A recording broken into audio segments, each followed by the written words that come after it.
শেখ হাসিনার বিষয়ে সতর্ক থাকতে দিল্লিকে আহ্বান ঢাকার। ভারতে অবস্থানরত ক্ষমতাচ্যুত প্রধানমন্ত্রী শেখ হাসিনা যেন বাংলাদেশের অভ্যন্তরীণ স্থিতিশীলতা নষ্ট করতে না পারেন সে বিষয়ে সতর্ক থাকতে দিল্লিকে আহ্বান জানিয়েছেন ঢাকা। সোমবার সন্ধ্যায় পররাষ্ট্র মন্ত্রণালয়ে সাংবাদিকদের প্রশ্নের জবাবে প্রধানমন্ত্রীর পররাষ্ট্র বিষয়ক উপদেষ্টা হুমায়ুন কবির এ তথ্য জানান।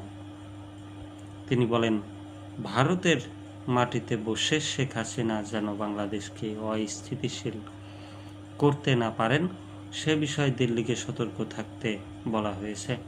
একই সঙ্গে দুই দেশের মধ্যে বিদ্যমান চ্যালেঞ্জ দূর করতে সংলাপের পথ খোলা রাখার কথাও উল্লেখ করেন তিনি।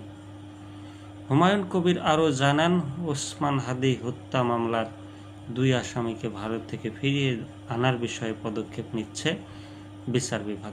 এক্ষেত্রে বিদ্যমান বন্দি বিনিময় চুক্তির আওতায় পরবর্তী আইনি প্রক্রিয়া সম্পূর্ণ করা হবে।